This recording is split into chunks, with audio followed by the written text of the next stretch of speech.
Looking only at how much rear travel the Fugitive LT has may lead one to make certain assumptions. Upon closer inspection, though, one might begin to question those assumptions. Any lingering thoughts that Knolly's 135mm travel 29er wasn't down for anything soon faded after we saw how well it handled Southwest Utah's merciless chunk. This was one of those bikes that was tricky to categorize. I mean, it's only 135mm rear travel, but the geo and the spec is pretty rowdy. Yeah, it has a 150 fork on it, so I think it's meant to be put into an aggressive trail, all mountain sort of category. It's an alloy bike that doesn't feel flexy at all. It's really solid. You get the sense when you're riding this that it's probably a bike that's designed to last a long, long time. Yeah, and it's got nice dual row angular contact bearings in the main pivots. I mean, it is the perfect bike for the carbonophobe. A carbonophobe. Yeah, it's a disorder actually, yeah. But there's ways around it, and I think this is the perfect one.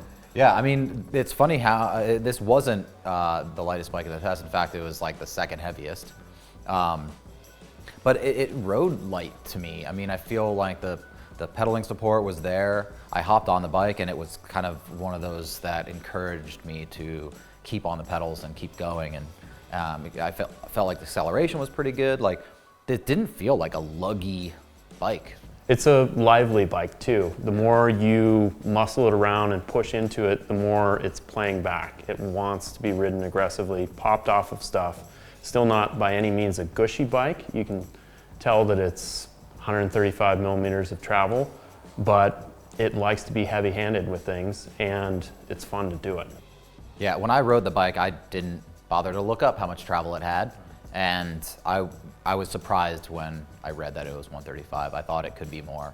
And actually, hopped on the bike and I was like, I kind of forgot what wheel size it was for a second. I was like, wait, what am I riding today? Oh yeah, it's a 29er. And it didn't feel like it. It felt like, it didn't feel heavy-handed at all like some of the bigger 29ers can be.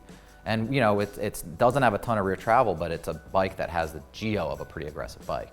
And it has pretty short chainstays, 430 for this one.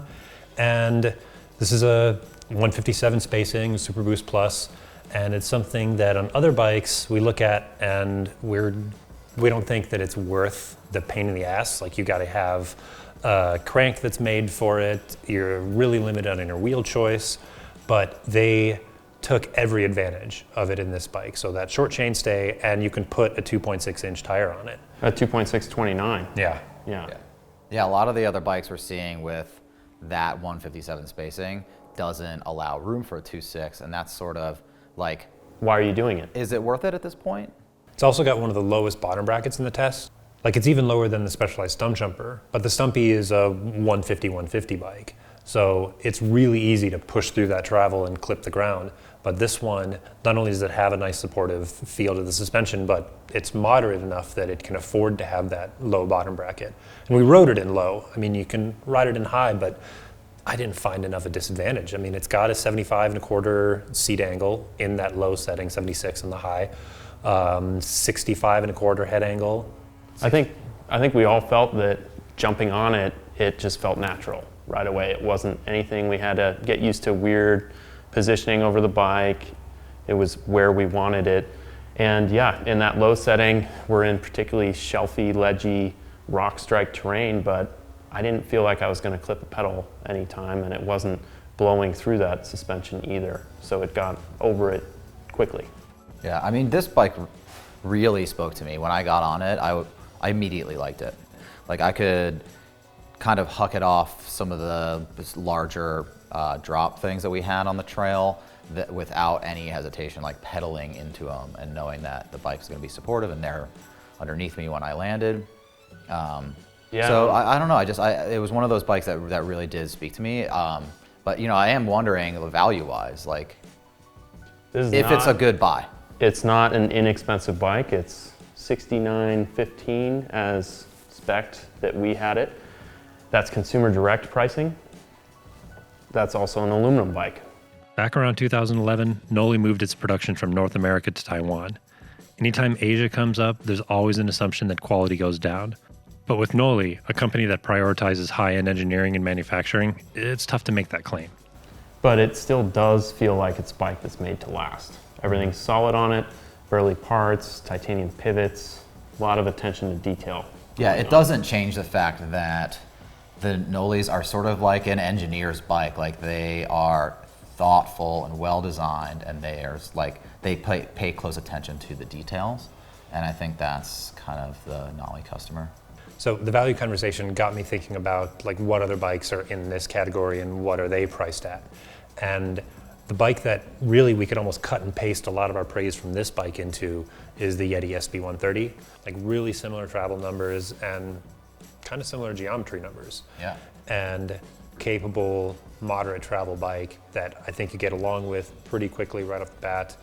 And it has Switch Infinity, which is a pretty complex, also well thought out suspension design. And at their Turk level carbon, the lighter weight carbon frame, it's maybe $300-400 more than this, if that, and almost 3 pounds lighter. Yeah, that's pretty insane. 3 pounds is significant. But, you know, the Knolly has that burlier feel than the Yeti. I mean, it's a bike you can toss around and abuse a little bit more, I think, than a lightweight carbon bike. So if that's what you're looking for, you know, it offers a really similar ride. One thing that was interesting about the suspension on this bike for me was that it didn't feel like it was wallowing at all, yet it still really maintained traction going up this steeper, ledgier stuff. I kind of had to look down and make sure I was actually using my suspension, but I really was.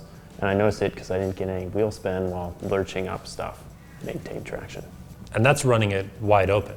I mean, Knolly recommends running the rear shock in the trail mode, and Really didn't feel like it needed it. no, neither on the climbs nor the descents. It was plenty responsive without it and plenty efficient without it. The Fugitive is in a select group of high-end aluminum bikes, and it proved that it can confidently go toe-to-toe with its carbon competition. If plastic isn't your jam, or the durability of metal appeals to you, the Fugitive LT is a solid option. If Bike Mag is your jam, subscribe to us on YouTube and check out bikemag.com for the rest of the reviews.